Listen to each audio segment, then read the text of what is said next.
အခုချိန်ကြီးလုံးဝမအိပ်ရတာ3ရက်ရှိနေပြီတခုခုလောက်ကြပါအောင်ကွာကျိုးရဲ့တငယ်ချင်းတွေကတော့ကျိုးအဖြစ်ကိုတနာသွားပြီးထရီကြပါလေရောတရေဟုတ်လားဒီခေတ်ကြီးထဲမှာကွာမင်းကတရေကိုယုံနေသေးတယ်အိမ်မရရင်အဲ့ဒီတရေမခေါ်အိတ်လိုက်လေကွာဟာဟာဟာဟာဘာမင်းတို့ကောင်တွေငါပြောတော့မယုံလားတော်ပြီကွာ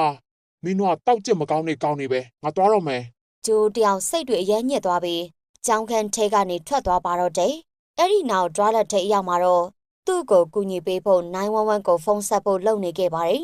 ဒါပေမဲ့ရုတ်တရက်ပါပဲတရေမရဲ့လက်ကြီးတစ်ဖက်ကတခါထပ်ပေါ်လာခဲ့ပြန်ပါတယ်သိမကြပါဘူးတရေမကြီးလည်းပေါ်လာပြီးဂျိုးကိုခြောက်ပါတော့တယ်ဂျိုးလည်းအတန်နဲ့ကြီးနဲ့ထအောင်ပြန်မရောဒါပေမဲ့ဒီအတန်ကိုဘယ်သူမှမကြားသွားပါဘူး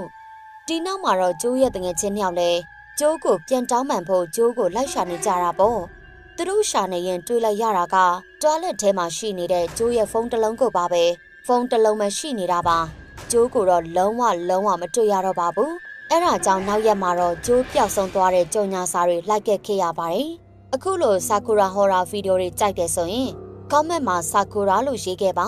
ပြီးတော့ဗီဒီယိုတင်တိုင်းမလွတ်သွားရအောင်လို့ channel လေးကို subscribe လုပ်ထားပေးပါအောင်ရှင်နောက်ဗီဒီယိုတွေမှာပြန်ဆောင်ရအောင်ပါနော်